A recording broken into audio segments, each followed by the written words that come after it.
Yep. I think we put the exercise on the hold. What do you think?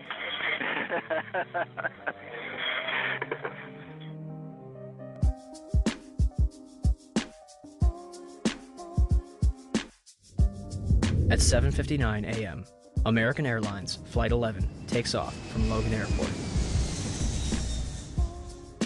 14 minutes later, Boston Air Traffic Control loses radio contact. Although it takes seconds to punch in a 4-digit distress signal, Captain John Oganowski does no such thing. Commercial pilots do have the ability to push a button to communicate to air traffic controllers that their plane has been hijacked. But apparently, none of the pilots this morning even had a chance to send the signal. Boston Air Traffic Control watches as Flight 11 turns off its identify friend or foe signal and its transponder, which transmits the plane's exact location and altitude before veering off course. By 8:21, it should be clear that Flight 11 had a serious problem. At 8:26, Flight 11 makes an unexpected 100-degree turn to the south, and the following statement is allegedly broadcast. We have some planes, just stay quiet and you'll be okay. We're turning to the airport. Nobody move. Everything will be okay. If you try to make any move, you'll injure yourself and the airplane. Just stay quiet. At 8:34, Boston Air Traffic Control finally contacts the military at Otis Air Force Base. They also contact an airbase in Atlantic City, where 2 fighters are doing practice runs over the New Jersey Pine Barrens. Although minutes from New York City, they are not diverted. At 8:37, Boston finally contacts NEADS, the northeastern branch of NORAD. Hi, Boston Center, Team U. We have a problem here. We have a hijacked aircraft headed towards New York, and we need you guys we need someone to scramble some F-16s or something up there to help us out. Is this real world or exercise? No, this is not an exercise manifest. What? What was that? Not real world. Real world hijack. Cool. At 8:39, while traveling south along the Hudson River, Flight 11 flies directly over Indian Point, a nuclear power plant in Buchanan, New York. Had the hijackers crashed into Indian Point, an immediate 50-mile radius containing approximately 20 million people could have been contaminated. I've never seen so much real-world stuff happen during an exercise. Although it was clear that Flight 11 was headed towards New York City, fighter jets from Otis will not actually launch until 8:52, 6 minutes after Flight 11 slams into the North Tower. Why was it not intercepted? The 9/11 Commission claims there simply wasn't enough time. Not only should the military have been notified by 8:21, but even if they were notified at 8:38, fighters should have scrambled long before 8:52. Through all of this, where is the President of the United States? In his limousine, on his way to Booker Elementary School in Sarasota, Florida. Before entering the building, he is aware that one of the Twin Towers had been struck by a plane. In fact, Bush would claim more than once that he witnessed the first strike live on television. My Chief of Staff, Andy Card, well, actually I was in a classroom talking about a reading program that works. I was sitting outside the classroom waiting to go in, and I saw an airplane hit the tower of a TV. You know, the TV was obviously on, and I used to fly myself, and I said, well, there's one terrible pilot. And it said it must have been a horrible accident. This is impossible unless President Bush saw something the public has not. The video of the first attack was not broadcast until later that evening.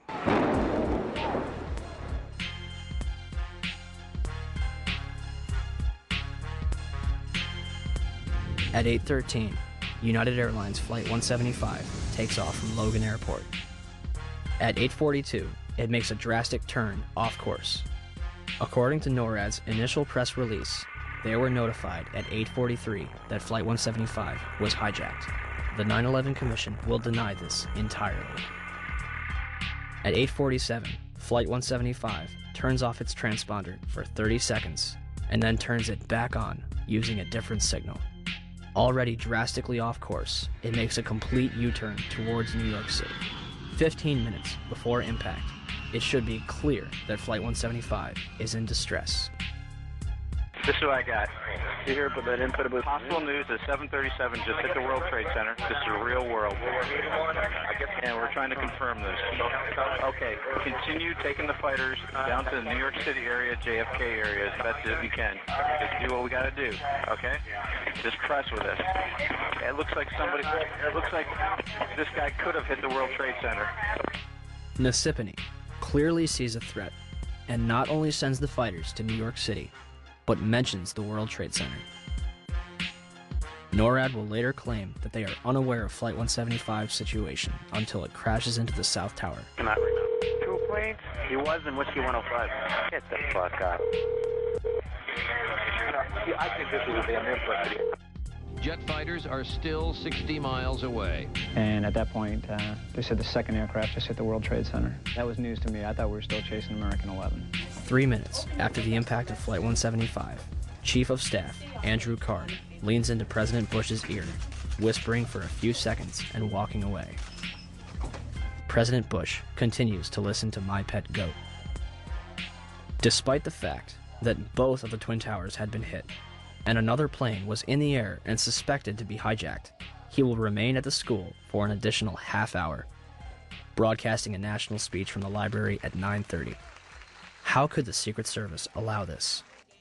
President Bush's itinerary had been public knowledge since September 7th. How was Booker Elementary not considered a target? In contrast, cabinet officials are immediately swept up by Secret Service and hustled to secure locations.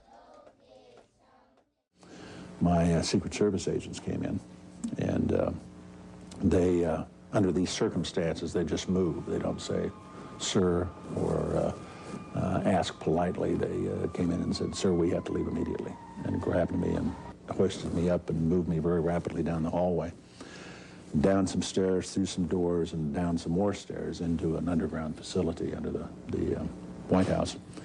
And it's in effect, a corridor, locked at both ends.